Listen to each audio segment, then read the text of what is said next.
Today, we're diving into one of the most controversial stories to hit religious communities in 2026. An Oregon pastor who served 16 years behind bars for child SA has now returned to the pulpit after his conviction was overturned by the courts. What does this mean for justice, for survivors, and for the church that welcomed him back? Let's unpack it. His name is Jeremy Shane Hall, formerly a pastor in Sisters, Oregon. In 2007, Hall was convicted of SA a 13-year-old girl, A.b.u.s.e, that allegedly happened while she was babysitting his daughter. He was sentenced to nearly 19 years in prison and spent 16 of those behind bars. Hall was arrested after the girl accused him of fondling her while she was babysitting Hall's daughter at his home in 2005. The girl also testified that Hall touched her inappropriately as she sat in his kitchen and a second time in his living room. She alleged that Hall had come home from a night out and appeared drunk. The girl said under oath that as she slept in a bed with Hall's daughters, he lay down with them and touched her again. Hall and his daughters disputed her testimony. Hall admitted on the stand that he had been in bed with them, but claimed he had not touched the girl. Two doctors told the court that the babysitter had been SA. A jury found Hall, then 35, guilty of 5 counts of first-degree SA and 1 count of unlawful penetration. Hall had been charged with the stalking, menacing, and telephonic harassment of a former female parishioner in a different case. When the 28-year-old woman told the Bulletin that Hall first started making inappropriate comments about their relationship in 2005. The woman was married and told Hall to stop contacting and making advances toward her, which Hall allegedly ignored. She and her husband called the sheriff's office after Hall left her 10 messages in one night. When Hall was sentenced for the assault on the 13-year-old, Deschutes County Circuit Judge Michael Sullivan called the minister a smooth-talking predator. The judge said that he found it troubling that Hall has a B.u.s.e, a position of trust, and showed no signs of remorse for his actions. Sullivan sentenced Hall to 19 years in prison. But here's where things take a dramatic turn. In recent years, the Oregon Supreme Court ruled that non-unanimous jury verdicts are unconstitutional, meaning a conviction by 11 of 12 jurors can no longer stand for serious felonies. Because Hall's conviction was based on that 11-1 verdict, prosecutors had to revisit his case.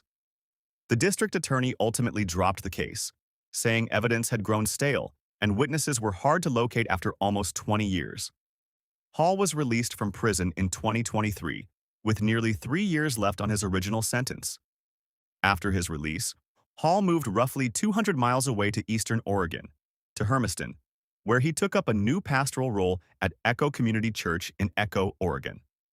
The church has even been posting his sermons online for over a year. In his first recorded sermon after returning, Hall preached about sin and redemption, saying, and I quote, "Your Jesus takes what was dirty and makes it clean again." With sin is now clear again. Amen. That's what Jesus does. That's what he does for every one of us. 9 to 99. This story has drawn fierce reactions.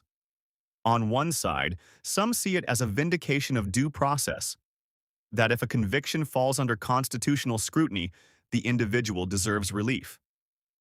On the other, many see this as a case of justice delayed being justice denied. Survivors of A.b.u.s.e and advocates argue that even if legal technicalities are at play, the harm reported remains real. Many feel the system failed to protect vulnerable people and allowed a man convicted of abusing a child to walk free. This isn't the only case where legal rulings have reopened old convictions. In nearby Portland, another former pastor's conviction for child SA was overturned due to procedural issues, although that case later went through multiple retrials and resulted in a lengthy sentence. Across the United States, cases involving clergy A.b.u.s.e are often complicated by statutes of limitations, jury unanimity rules, and procedural challenges, each of which can dramatically affect outcomes. Hall's case raises tough questions for the church. How do you balance forgiveness with accountability? Should someone previously convicted of abusing a child be restored to a position of spiritual authority, even when their conviction was legally overturned? Many believers and non-believers alike are wrestling with these questions. Some argue that redemption and restoration are core Christian values. Others argue that leadership roles in ministry require a level of trust and moral clarity that A.b.u.s.e. allegations, even overturned convictions, undermine. It's crucial to center survivors in discussions like this. For people who were harmed, seeing someone accused of a A.b.u.s.e. welcomed back into ministry can be triggering, and sometimes re-traumatizing. Even if the legal system vacates a conviction, the emotional and spiritual impact on survivors can remain profound. Many advocates are calling for better systems that support healing without re-traumatizing those harmed. So what happens now? Hall is preaching again, and legal repercussions seem to be behind him. But conversations in Oregon and beyond about how to handle clergy A.b.u.s.e. at both legal and congregational levels are far from over. Church accountability groups have long pushed for greater transparency, mandatory reporting, and survivor support structures. Cases like Hall's add urgency to that work. This story isn't just about one man or one church. It's about how society defines justice, accountability, forgiveness, and redemption, and how those ideas sometimes collide in painful, unpredictable ways. Whether you believe the court got it right or believe that justice slipped through the cracks, it's a conversation worth having. Thanks for watching. If this topic matters to you, let me know what you think in the comments. Should someone in this position be allowed to lead again?